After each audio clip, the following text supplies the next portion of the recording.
run REVO? No, I do not. Revolutionary Concepts, again, is ran by its current CEO, Mr. Ron Carter, and it has a board, and the board dictates to the officers of the company what it should actually do and what type of milestones and objectives that they're actually looking to achieve so we can benefit our shareholders and management as well. Why is it so hard to reach you, Mr. Solomon Ali? It's really not hard to reach me at all. If I'm available, I will answer an email or a call. A lot of times I will not put things in writing unless I get permission from counsel or something of that nature prior to, because there's a lot of rules and regulations that we try to stay within.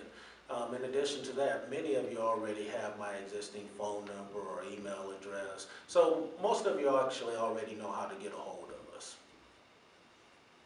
What are your plans for REVO for this new year? Revolutionary Concepts has one thing and has been given one task by the board, and that is profitability, profitability, and profitability. And part of the way it's planning on doing that is through its sub-licensing agreements and everything of that nature.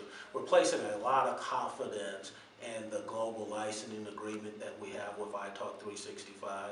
We're praying, of course, and I did use the word praying, that they will prevail in all of their litigations and the things that they're actually out there doing. We believe that there's a lot of companies that's infringing on our patents and our technology and have elected not to pay us or whatever their reasons may be, but they owe us money and they should pay us and they should become sub-licensees and do the right thing. Very simple. And so we're real thankful of iTalk 365 and putting up the money and things of that nature to go after all of these individuals or companies who are possibly infringing. Who are the companies that are infringing upon that patent? I can't say who the companies are that are infringing because that would open up another legal can of worms. However, what I can state is this. There are well over 70 to 126 companies who are infringing on our patents. And these are companies that are small as well as billion-dollar companies. So it is very strategic of how everyone goes against them and things of that nature. However, I must caution everyone, this is not a fight for Revolutionary Concepts, Inc. This is a fight for iTalk 365, not for Revolutionary Concepts. Revolutionary Concepts, we will benefit through all of this, through sub-licensing agreements and things of that nature for the use of our patents. Are big-name companies such as Skype, Apple, Google, Yahoo, Microsoft, and Samsung infringing on REVO's patents as well? First, let me say this.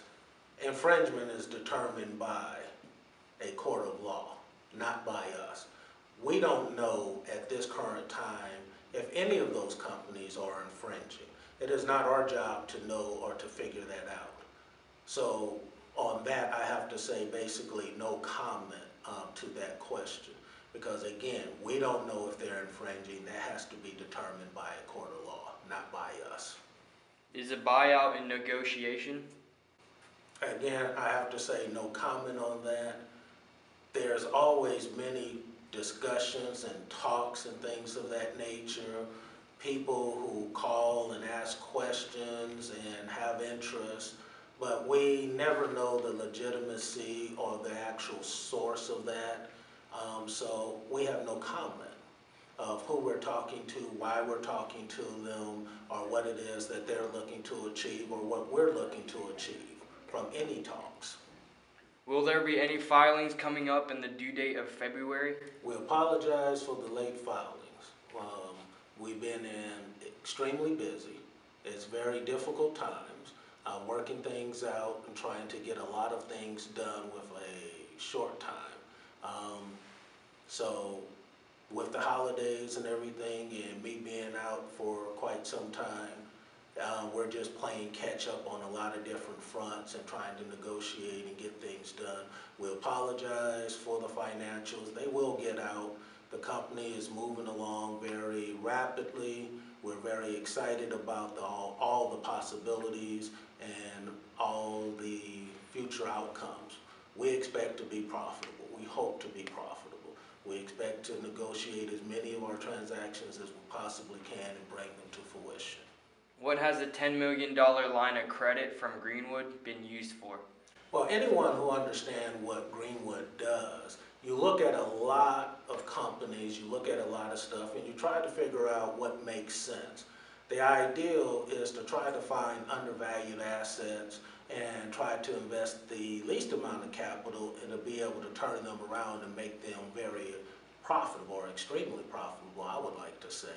However, that is not always easy. We're not looking for companies that have no revenues. We're not looking for companies that are strictly startup companies. We're looking for companies that have marquee customers. We're looking for companies that have patents or whatever. But more importantly, we're looking for companies that have revenues and are positive revenues where they actually have an EBITDA that we can build from and then turn that around.